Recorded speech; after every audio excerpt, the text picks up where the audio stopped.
because Tony and me don't fight. If we do, it's about some obscure thing, like we had a fight about chips, so it doesn't make any sense.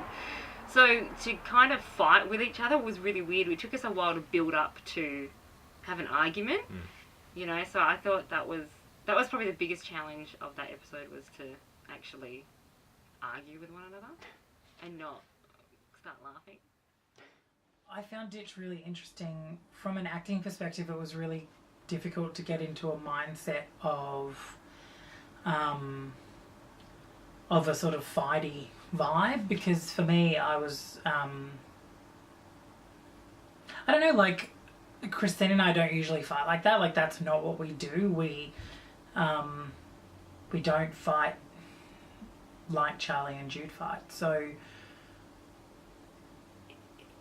yeah, it was just a weird thing. And because I hadn't seen Christine...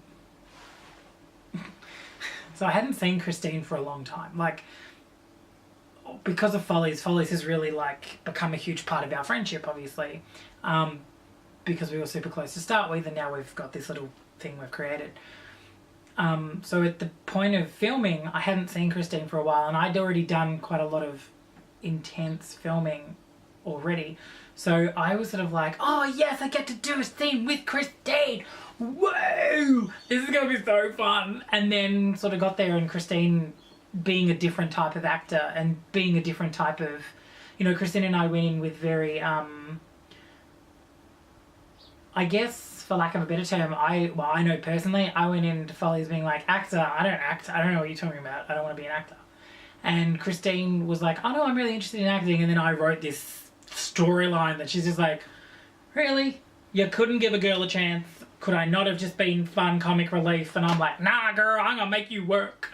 So she sort of, so we sort of came in, and she needed to be in a very set mindset, and I'm just there going, I don't know my lines, because I've been too busy doing the rewrites, the producing, the having people in my house every day of the weekend, and some weekdays, that I'm just at the point where I'm like, girls, you need to just move on, while I was doing full-time uni. So I was just like, I don't know my lines, whereas Christine had learned her lines to the point of, yes. So she's like, I need the lead-in line, and I'm like, that's great, I don't know it. All right then.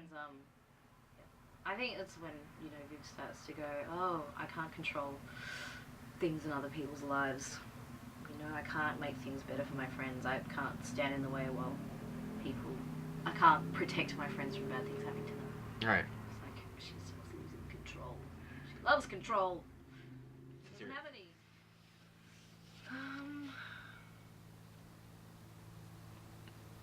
There was a bit of time between that and the first time we did the thing, so I think it was a bit foreign for me to begin with. I remember being like, oh yeah, we'll do this, da da da, and all of a sudden being like, whoa, it's this stuff again. Oh, am I ever going to be happy in an episode? That episode, I think was the first big group together one. So that was a really long day too. But that was a really hard thing. I thought that was a really good, like, coming together of the friends once again. Kind of uniting them before season 2, where it all starts all over again. But I think that was really hard for everyone, because even though there's going to be music playing over the end, Grace had to actually say a bunch of lines to us, and we had to actually be really emotional. It was kind of, we had like 5 or 6 takes, and she's saying stuff, and we're like, oh god, it's horrible. But I also liked Charlie in that episode, because what a bitch that she was just projecting her feelings onto Jean. Charlie's a cow. I also deliberately didn't write Jean's speech, where Jean says, you know, this is what happened, because I feel like in the media especially, we get inundated in the event. You know, we get inundated as, this is what happened, this is what scarred me, this is what I can't move on from. And personally, I think that it's not about that. Personally, I think it's about, this is what happened, but I'm really trying to move on, and I need your support to move on, not to help me wallow in this. This is horrible. I know it's horrible. Onward and upward. Let's move through. And in the media, we don't necessarily see that. And it's very much, you know, a victim's mentality. Whereas I like that we're going to the viewer, you've seen it, you understand what's happened, you've seen her breakdown with Jude, you've seen the episode that was like a rom-com that doesn't end well, you've seen it all. And we weren't graphic, deliberately. You don't have to listen to her tell her friends, you watch the emotions, you watch the friends' reactions, you watch it all. I also deliberately ended the episode with one of my all-time favourite moments of television history ever, which was the Mary Tyler Moore Show's finale, where they do a big group hug at the end. I adore Mary Tyler Moore, always have, always will, and it was my nod to Mary.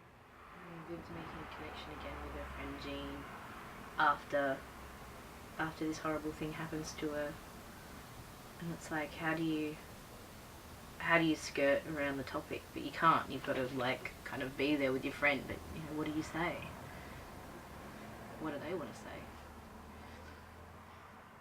So, that was really fun because that was the first time Jimmy and I got to just hang out as well. Like, because a lot of things were, I'd already done heaps of stuff with Tony, and there was a couple of group things that we did. So it was really, that was the first time I got to hang out with Sumi and do a little bit of, like, we got to act off each other, and that was, I really enjoyed that. That was heaps of fun. So, yeah, because it was hilarious, because she's just like, she's such in my bed. That's not that bad. Relax. Blah, blah, blah. Yeah, it was funny. Hindsight was the last episode that Vito filmed. And we spent a lot of time going back and forth trying to figure out how we were going to play it and stuff. A lot of the crew went out and we kept on going. And it was really interesting because for me it was like, okay, this is what it had to get to for Charlie to break up with Chase, for him to cheat on her and everything. And then she's like, okay, I don't want anything to do with this. Even though they clearly are a horrible couple. And I just liked, I liked Charlie's reaction to Chase as opposed to Charlie's reaction to Jude. Like, Ditched, she reacts to Jude how she should have reacted to Chase. So I like that flip in her personality. Yeah, that was really cool. Literally. Yeah. I can't think past how freezing it was. But it was, yeah, that was just walking around. Had to be scared. Crew did a good job to scare me. It's like, Over hopefully and better over. than that. Oh god, if it's exactly the same as that, kick me off this. Homage to Grey's Anatomy, because in Grey's Anatomy there is always that one part of the episode where it's just a montage for the music, where you're watching everybody wrap everything up, and it's the music, and it's the and it's the how to save a life. Like, it's just so Grey's Anatomy. It's very Shonda Rhimes. So I was like, Big Bad World is our homage to Grey's, which I think works to some degree. And Big Bad World is really a fun episode because we get to wrap up and also throw to the next season pretty nicely, I think. There's we were, you know, in a little bit of trouble in relation to actors. We didn't have a lot of time, so we were like, no, how can we make this work? We had to reshoot portions of Big Bad World. We had to give up some bits because we had easily a 15-minute episode, and it's like, it's got to be under 10. So that was a bit of interesting. I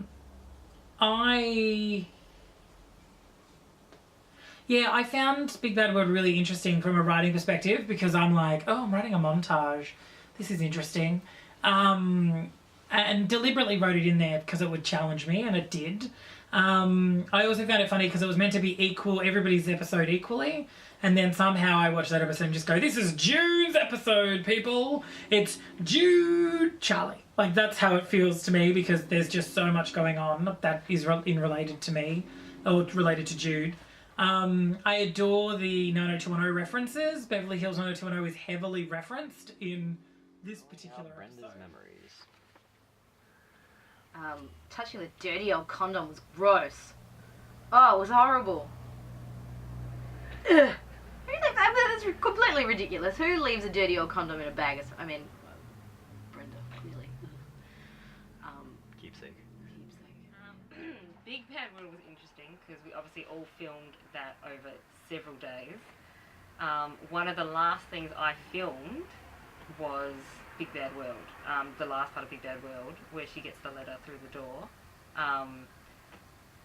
That was filmed just before we filmed the finale. So it was like one of the last things. And trivia, that is Tony putting the letter through the door. And yeah, I also liked throwing the photos out with Sumi, because the photo of Brenda is hilarious, because it's Lizzie with a bottle drinking, and she's like, oh, she's so sweet. Like, that's why we picked that photo, because it was hilarious. So yeah, I like that. I hope that comes out the way it's meant to, because it's meant to be a joke. So.